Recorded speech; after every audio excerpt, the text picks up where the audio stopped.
1165 was a hectic year for Manuel Komnenos, emperor and autocrat of the Romans. Even by the standards of the Byzantine Empire's famously active diplomacy, Constantinople was awash in letters that year. Manuel formalized an alliance with Venice against his imperial rival, Frederick Barbarossa. He negotiated with his cousin, sometimes favorite and sometimes rival Andronicus, to lay aside his claim to the throne and return from his exile in Ukraine. He received a proposed marriage alliance from the King of Jerusalem, the Byzantines' favorite neighbor, only to dither over it for more than a year, and he negotiated new treaties with the princes of Kiev and Halych. Among all these, however, one diplomatic missive stood out. It stood out so much that it captured the imagination of all Christendom, being copied, translated, and circulated throughout Europe for centuries. The thing is, no one really knew who sent it, or where it had been sent from. The reason being that it was a fake.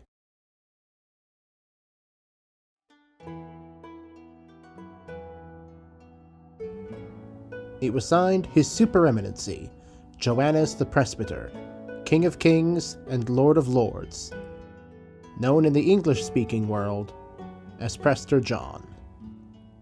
The letter's author, whoever they may have been, wove a fantastical world.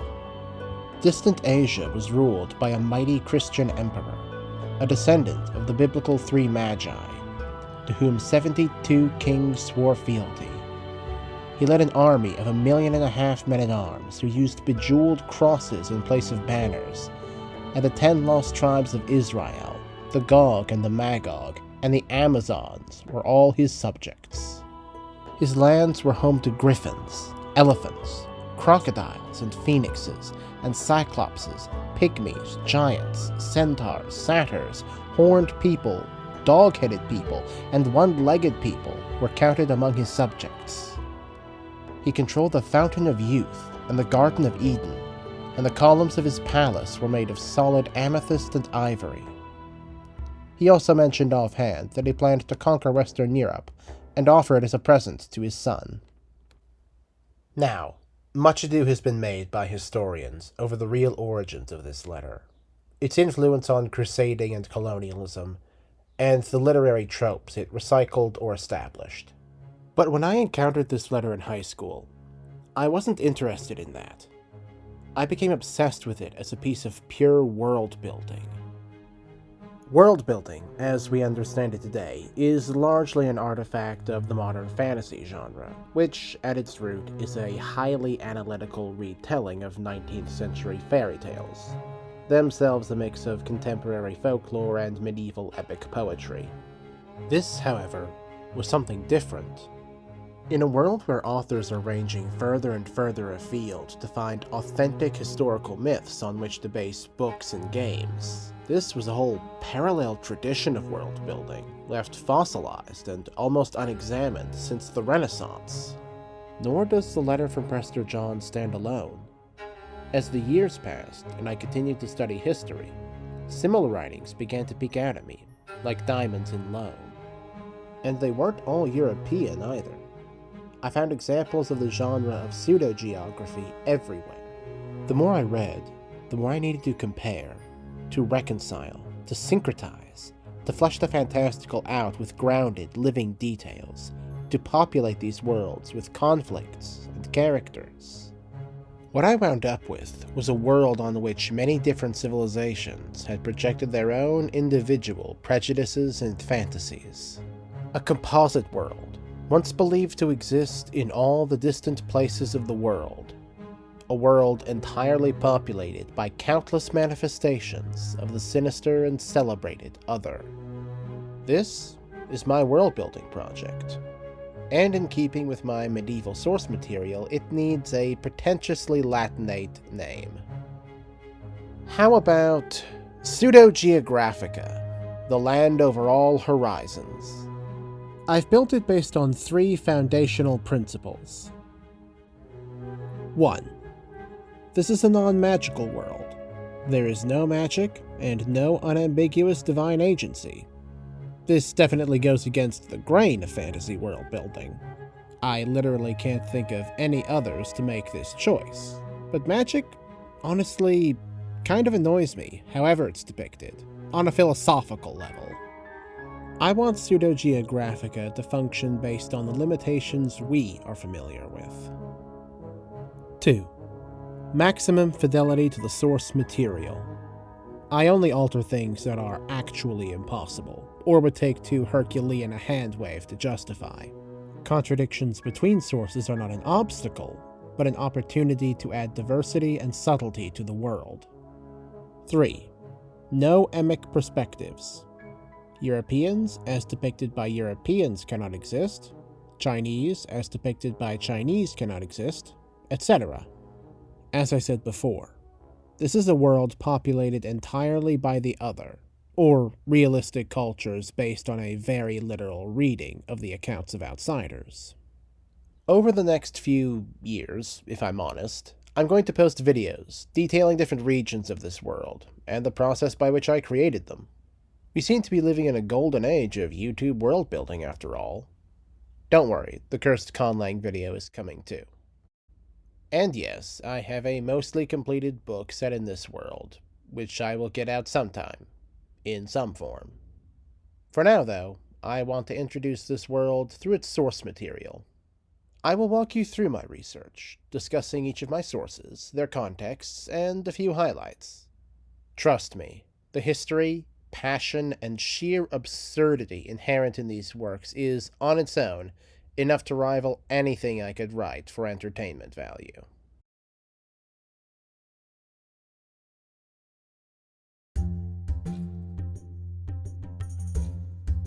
After the Prester John letter itself, my single greatest source is A Description of the World, detailing the travels of Marco Polo. A Venetian by birth, Polo started his career as a merchant alongside his father and uncle, trading with the Golden Horde in Crimea. They became so favored, they were offered a post in Bukhara, from there climbing the Mongol social ladder all the way to the court of Kublai Khan in China. Years later, he would tag along with a diplomatic mission to the Persian Ilkhanate through the Indian Ocean, and decided to make his way back to Venice, and was imprisoned by the Genoese almost as soon as he set sail. Thankfully for us, his cellmate was an Arthurian troubadour named Rusticello da Pisa, who, amazed at Polo's life of adventure, became the scribe, interlocutor, and editor of his memoir.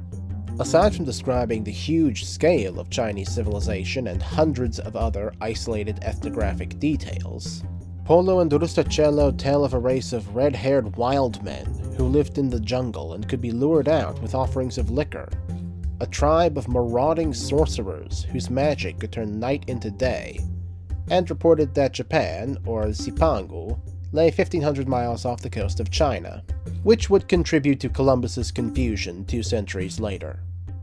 He also transmitted a fairly complete life of Siddhartha Gautama, who Polo insisted would be a great saint if he had been a Christian. Though, amusingly, the Sri Lankans who told Polo this story also told him that the Buddha was Sinhalese. As you engage with this text, the personalities of the two men really start to stand out. Polo comes off as a bit of a pedant, at once taciturn and digression-prone, giving repetitive yet vague information on the local economies of dozens of Chinese cities, while constantly demanding "what should I tell you" of his reader. Meanwhile, you can feel the professional author Rusticello desperately trying to twist, build out, and trim down this eccentric globetrotter's ramblings into a compelling travelogue. And also, of course, add in a few eye-catching details. Historians tend to blame Rusticello for some of the book's more fanciful elements.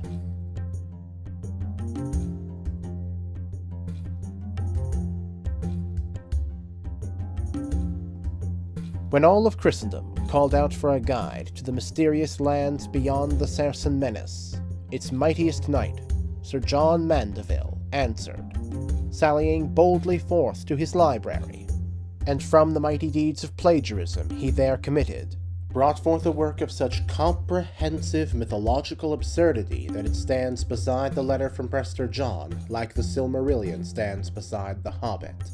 The Travels of Sir John Mandeville describes the Tower of Babylon in Arabia, where it is defended by flying snakes, an ox-worshipping suicide cult in India, an entrance to hell fashioned after the devil's head, how the Tigris, Euphrates, Nile, and Ganges rivers all flow out of the Garden of Eden, despite the fact that even a Ptolemaic understanding of geography proves that to be impossible, goat-sized camels that subsist solely on air, man-eating, dog-sized ants with an instinctive urge to fill any receptacle they find with gold, the method by which diamonds reproduce, and so much more. In its time, this book was actually considered more reliable than Polo's, because it conformed better to Western preconceptions of what Asia should be like. He also places Prester John in a huge kingdom even further east than China.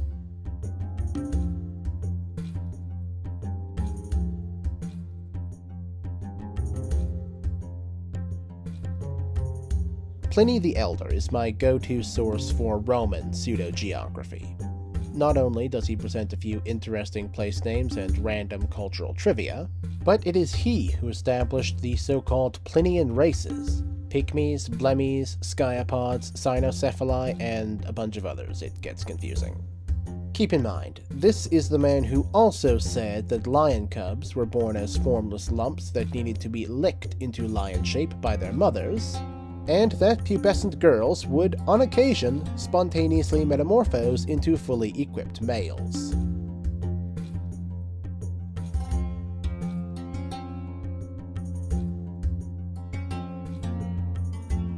The account that really made me want to flesh this Prester John obsession out into a complete setting was the story of the Mongols whom we call the Tartars, by Friar Giovanni di Plano Carpini. When Pope Innocent IV heard that Chinggis Khan's grandson Guyuk was about to be coronated Great Khan of the Mongol Empire, he dispatched the seasoned Franciscan Carpini to represent Western Christendom, offer the new Khan baptism, and, most importantly, assess the Mongols' strength and the threat they posed to Europe. While his account includes many practical details about Mongol customs, religion, politics, and tactics, which Carpini observed firsthand, it also includes stories of Mongol defeats which he got from reliable persons he met along the way.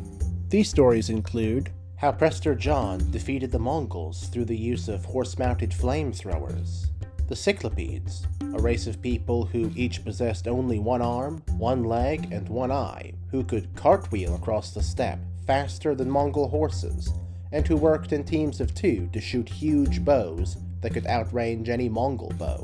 A land where the rising of the sun was accompanied by such a shrieking that men fell dead from it, and where the natives ambushed the Mongols from their underground villages. A race whose women were human, but whose men were dogs, who threw themselves in a freezing river in order to build up a layer of ice armor so thick that they were immune to Mongol arrows. Throughout, Carpini exhorts his readers to prepare for an apocalyptic but winnable war between Christendom and the Mongols, which would inevitably arrive within a few decades. This, of course, never happened. It was during Guyuk's reign that inertia and entropy began to bog the Mongol Empire down, until it finally fizzled out without Western Europe having ever felt its touch.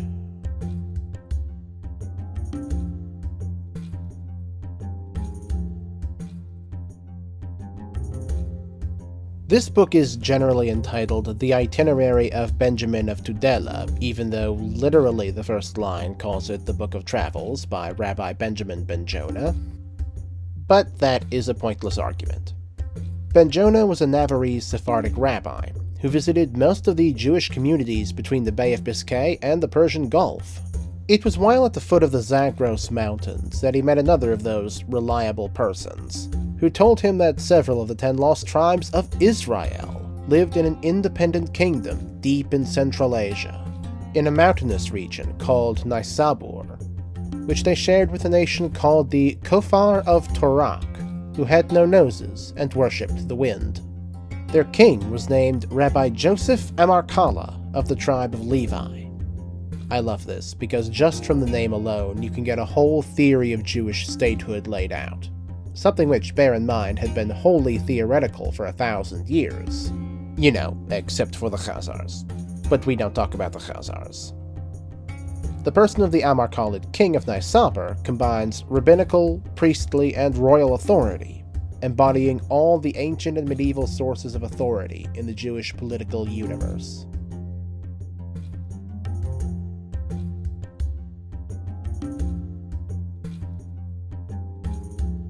Eldad ben Mahli is also known as Eldad ha-Dani, or Eldad the Danite. For our purposes, though, we shall call him Jewish Mandeville, because he is notable for showing up one day in Tunis and announcing to the world that he was himself a member of the 10 lost tribes of Israel.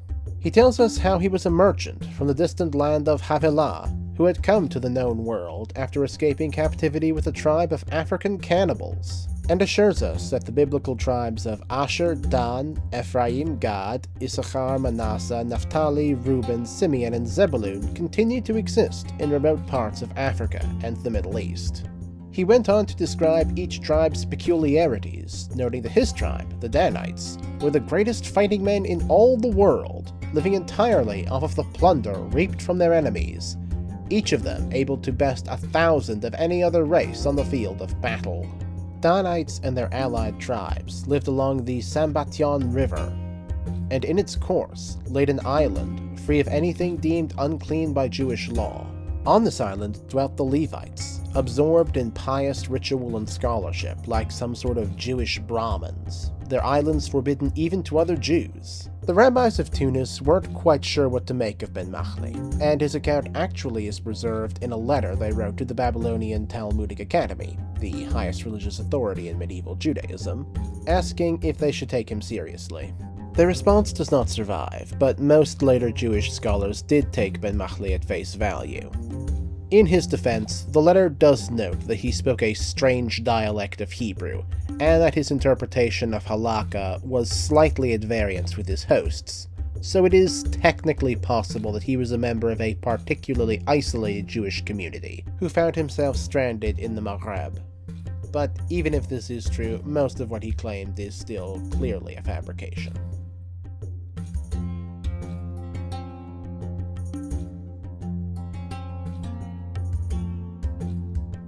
Rounding out my Jewish sources is Ibrahim ibn Yuqub, another Andalusian, but this time unconcerned with the 10 lost tribes. Instead, he is one of our earliest first-hand accounts of Slavic Central Europe. In addition to several place names and episodes relating to the Slavs' martial prowess, Ibn Yuqub observes that the Slavs were so highly adapted to the cold that they would die immediately if they ever went as far south as Lombardy, that they had a religious prohibition against eating chicken, and, strangely, claims that most Slavs suffered from subdermal infections, I suspect because he had never seen pale-skinned people blushing from the cold. Lastly, Ibn Yuqub gives us another account of the Amazons, this time located on an island in the Baltic Sea.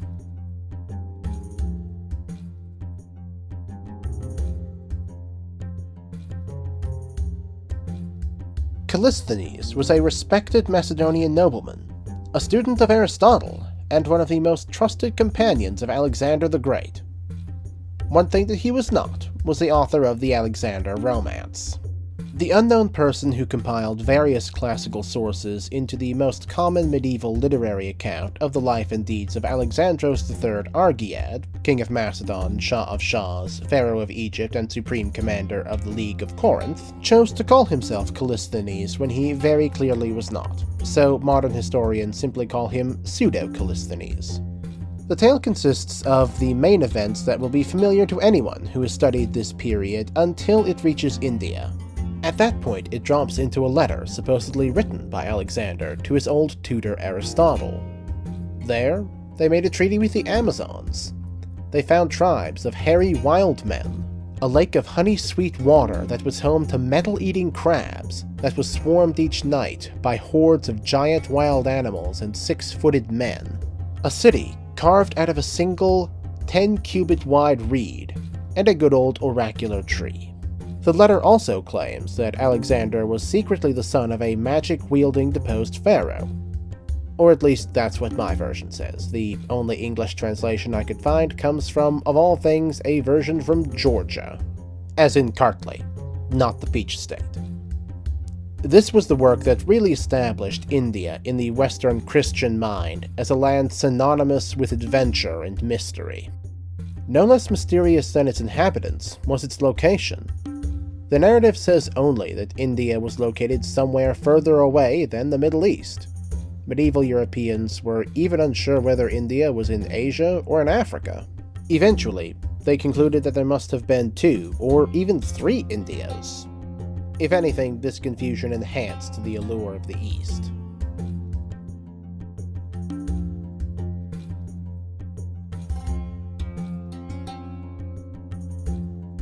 Jordan Catala was a Dominican friar who, after many vicissitudes, became the first Roman Catholic bishop of a diocese in South Asia.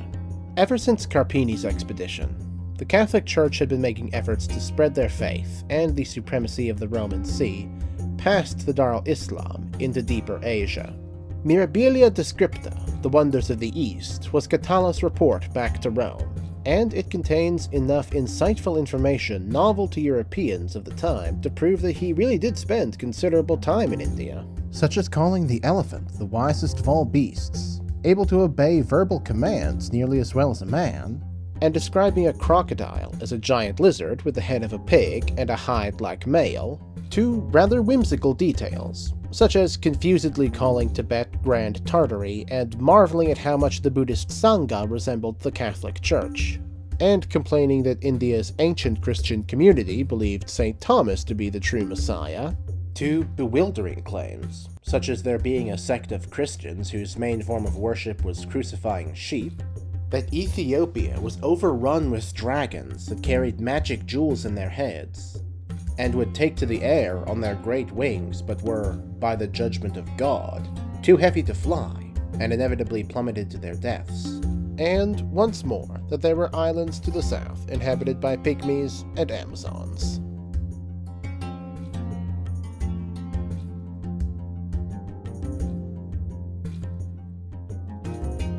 Surprisingly, the ancient Greek Ctesias of Cnidus did not come by his knowledge of India in the train of Alexander the Great, but rather in his role as personal physician to the Persian king Artaxerxes II.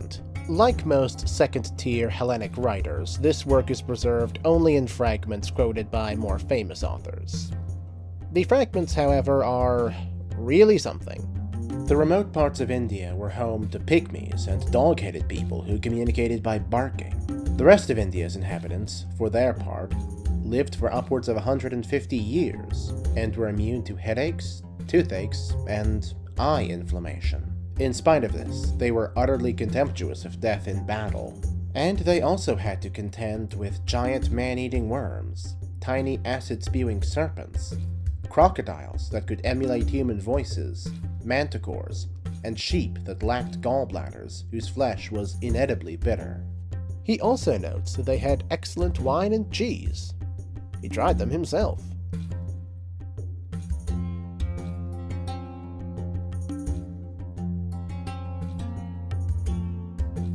During the 2nd century BCE, the newly minted Han dynasty was in a tricky position. Their whole northern frontier was ruled by the Xiongnu Confederacy, a nomadic quasi-state at rough military parity with the Han, which alternated between plundering their lands and demanding extortionary tribute. Worse, the Han's major nomadic allies, the Yuezhi, had recently migrated thousands of miles to the west in hopes of simply getting away from the Xiongnu. In response, the emperor dispatched an army officer named Zhang to journey further west than any representative of the Dragon Throne ever had before, in an effort to convince the Yuezhi to rejoin the struggle against the Xiongnu.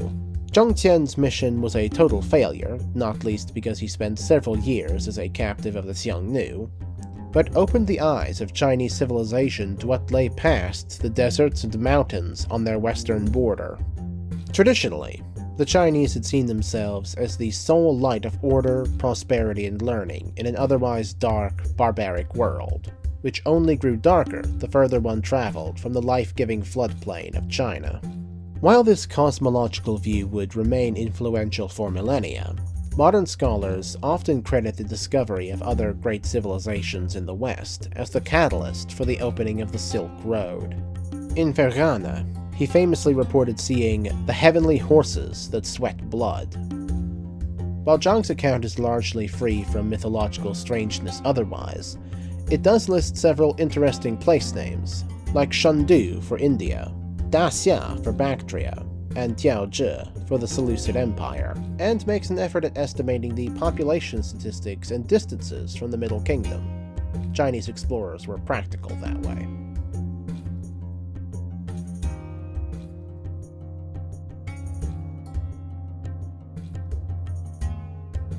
"200 years after Zhang Tian's expedition, the Han Dynasty succeeded in defeating this Xiongnu and conquering the Tarim Basin, leading to one of the most unintuitively shaped countries in all of history.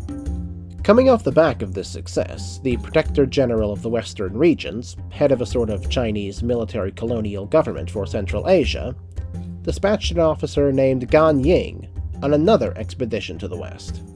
This one gets a little complicated because Gan Ying's direct words do not come down to us. Instead, we have references to his mission in two later books, A Brief History of Wei and the Book of Later Han. The first of these survives only in fragments, and both probably mix information from Gan with rumors gathered from God alone knows who without distinction. Whatever, we'll treat it all as Gan's work. His account is interesting because his assignment was far more ambitious than Zhang's. He was to make diplomatic contact with the Roman Empire, known to the Chinese as Da Xin. Now, the Romans and Chinese were vaguely aware of each other and had been for centuries at this point, but we are fairly sure that their two governments never succeeded in making direct diplomatic contact. If you've ever heard that story about the Qing dynasty conducting diplomacy with the British in Latin because they assumed the Roman Empire still existed, that's wrong. The Qing Empire had people fluent in Latin only because of the Jesuits. While Gan Ying himself got no further than the Persian Gulf, he was able to report what he heard of the Romans from the Persians. Da Xin was a vast and wealthy empire, located off the coast of Persia. It was populated by Han Chinese immigrants, and its king was appointed rather than hereditary, and would peacefully accept deposition if a calamity ever befell the state under his watch. Whenever he went abroad from his palace, one of his servants would bear a leather bag before him, into which citizens would drop suggestions to improve government policy. And there was a drum outside the imperial palace, which anyone who felt disaffected was encouraged to beat.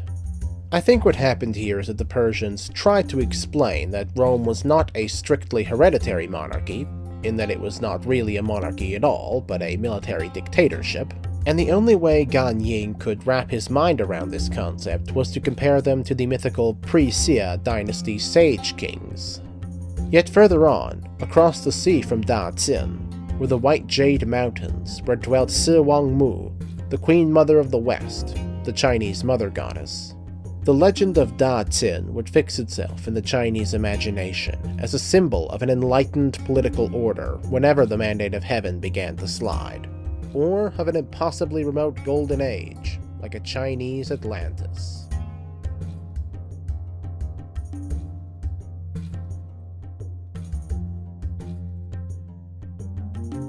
The classic of the mountains and the seas is different. It is strange, and it is full of information, but it is also very difficult to interpret. Almost all Chinese place names, real and imagined, have some kind of concise descriptive meaning, and the English version of the book I have translates all these place names literally. The result is... just listen. I'll quote this verbatim. Three-body country lies to the north of the land of the Summer Lord, Open. There they have one head and three bodies. One-arm country lies to its north. There they have one arm, eye, and one nostril. There is a yellow horse with tiger markings that has one eye and one foreleg. The country of Single Arm lies to its north. Its people have one arm and three eyes. Their eyes have a dark yin part and a sunny yang part. The people ride piebald horses. There is a bird there which has two heads, It is yellow and scarlet. These birds stay by the side of these people. Yes, the whole thing is like that. And it's a thick book.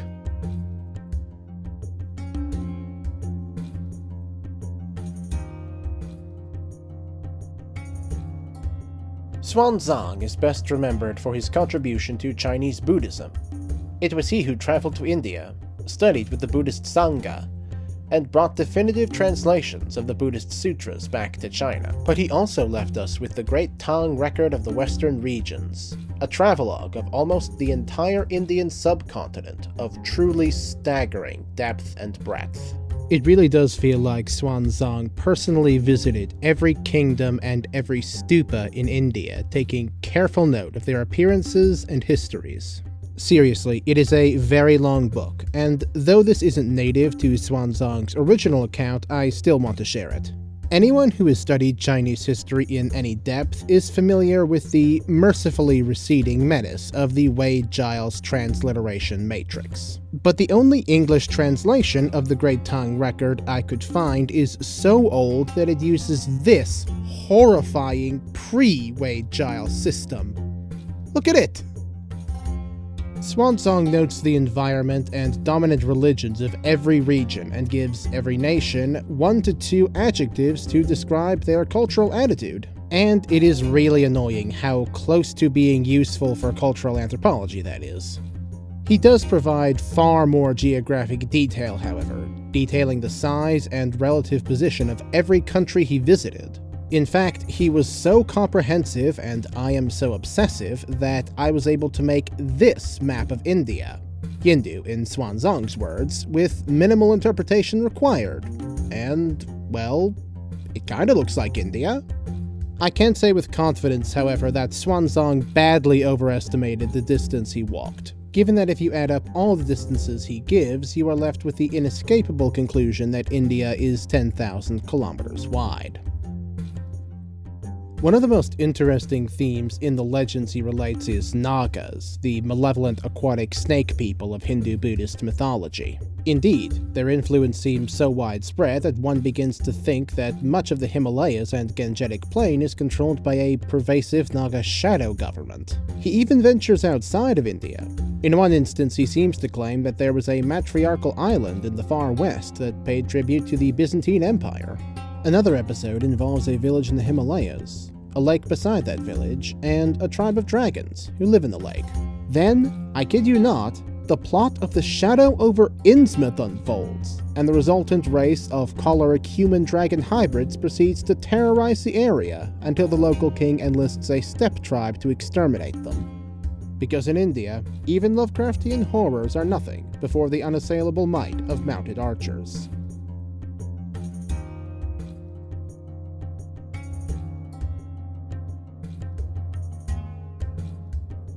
Abu Abdullah Muhammad ibn al-Sharif al-Idrisi was a scholar in the eclectic court of King Roger II of Sicily, an interesting character in his own right. Though Norman by ancestry, he was fluent in Arabic, maintained a court filled with Arab scholars, maintained a harem guided by court eunuchs concurrently with his Christian marriage, and said his Our Fathers and Hail Marys while facing Mecca. This earned him the nickname the Baptized Sultan. I haven't found a complete translation of Al-Idrisi's text, but what I have concerns mostly the Atlantic Ocean, or as he calls it, the Sea of Darkness. He describes Anguillara, or England, as a land of active and enterprising people, subject to eternal winter, and also a series of wondrous islands. One populated only by sheep, one by long-horned cattle, one by pygmies, one by a race of female vampires, and one was home to a dragon until it was slain by Alexander the Great. He also describes an unnamed island kingdom, the ruler of which ominously reports that his father launched an expedition further west across the sea, and it sailed for a month, so far that the sun ceased to shine, without finding anything.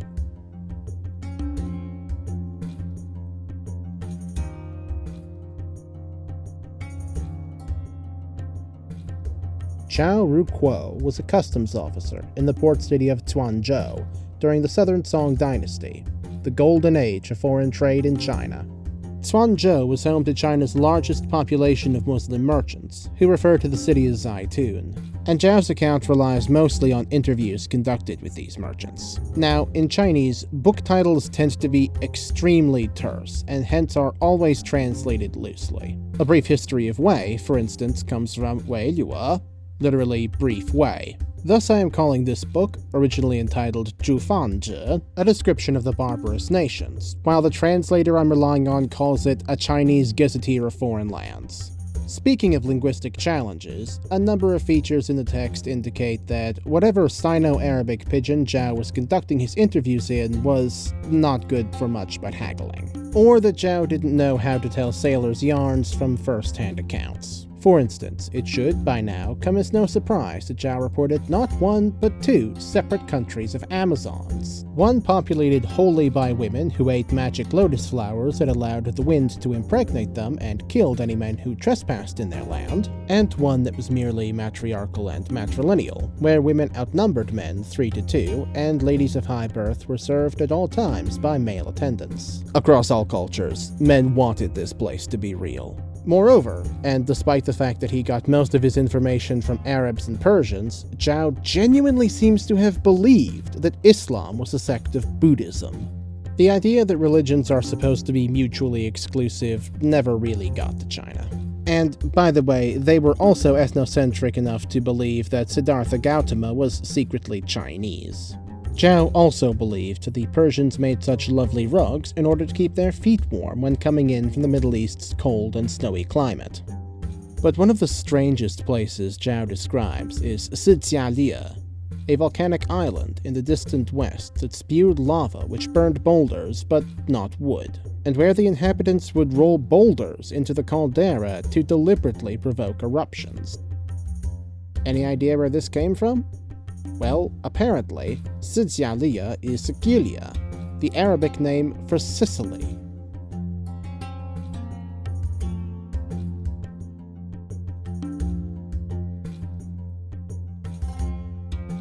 Father Barsama, usually known as Rabban Barsama, Rabban being the Syriac form of father, was a Turkic Nestorian monk born in the Yuan dynasty. Historians know him as the anti-Polo, as his career took him from a northern Chinese hermitage to a pilgrimage to Jerusalem to serving the Ilkhan as a diplomat to the King of England. Sadly, Barsama's account is rather sparse of fantastical detail. He was a diplomat, not a scout after all, and gathering information was not his primary goal. He mostly seems to have been in awe at visiting a land where Christians were the overwhelming majority of both the population and the ruling class, rather than a tiny and distrusted minority, and at churches that towered over cities, rather than hiding in private houses. Indeed, Barsama actually experienced what Jewish writers on the 10 Lost Tribes only imagined. He did note that the Pope crowned every Holy Roman Emperor by holding the crown in his feet, however, which probably would have pleased the popes to no end.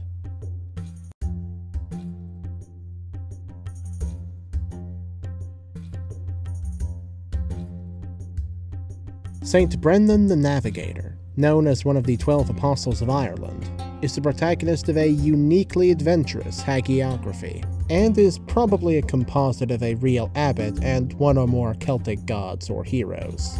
The story follows Brendan and his brother monks as they sail westward on a pilgrimage to the promised land of the saints, an earthly paradise where the saved would be ruled over by the second incarnation of Christ during the age that would elapse between Armageddon and the final judgment. The party would remain at sea for years and make landfall on many islands. One belched fire and was blackened with the slag produced by the ceaseless smithing of terrible, hairy men. One was home to a man described as a living saint who more resembled a Taoist immortal. They met and befriended the whale Jasconius, who allowed them to hold mass upon his back. And one tiny, wave-ravaged rock was the home of Judas Iscariot on Sundays, when he was given a vacation from hell. Eventually, they did reach the land of promise of the saints, a rich and fertile land where the sun never set, free of danger or hardship, overflowing with milk, honey, and precious stones, before returning to Ireland. Theologically and geographically, it bears a strange resemblance to the Pure Land over the sea of Japanese Buddhism, in which the contrite believed they would be reincarnated in order to pursue nirvana unmolested.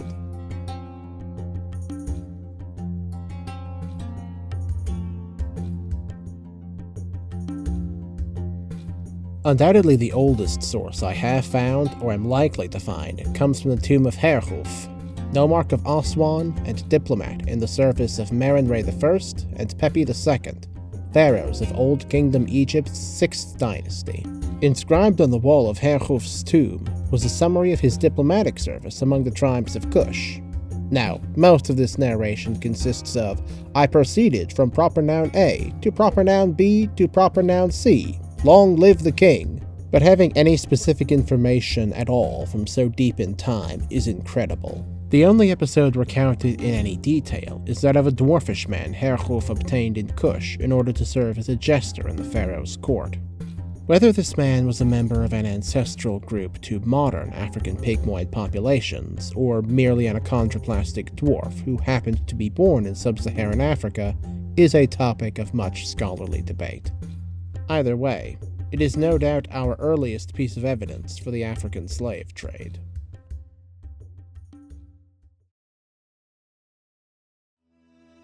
And those are the sources I have mined for ideas so far, but I still have a lot more reading to do. For instance, I just got copies of the accounts of Ibn Fadlan, Ibn Battuta, and Zhang. Yeah, I started reading the walls of ancient Egyptian tombs before I got to the 3 most famous pre-modern explorers after Polo. Don't ask me how that happened. I also have to finish reading the account of Leo Africanus, an Arab who was abducted by Christian pirates and sold as a slave to the Pope, who wrote a remarkably exhaustive overview of the Arab world's knowledge of Africa, as well as a couple other Islamic and Chinese accounts, and some biblical apocrypha. One area I've just started seriously researching are chansons de gestes, or medieval epic poems.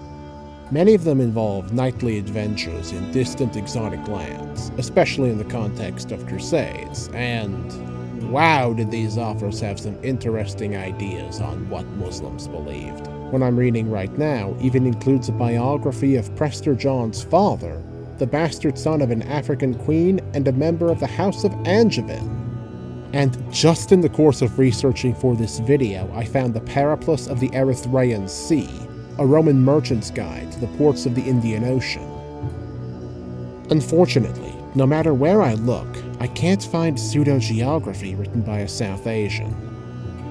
The best I can figure is that this kind of work just didn't get produced in northern India, because the Indo-Gangetic Plain was relatively isolated from both the Silk Road and the Indian Ocean trading network. In fact, Indo-Aryan Brahmins seemed quite content with the notion that the subcontinent was the world. Meanwhile, in southern India, and Southeast Asia for that matter, we just generally have much less written material than we should, because they wrote their books on palm leaves, and in the tropics, palm leaves love to rot. But that's enough on sources. Let's step back. Pseudo-Geographica isn't just a butterfly collection of embalmed trivia. It's supposed to be the basis of a world, and of stories taking place in that world. And so it is. Most of this world's equivalent to Asia is completely fleshed out. And as I promised before, I have most of a novel spanning its length and breadth finished. Though my next video will be for the cursed Conlang Circus, after that, I plan to take you on a visit to the greatest empire on earth, the realm of Prester John, scion of the Holy Magi, and king of the 3 Indias. I hope to see you then.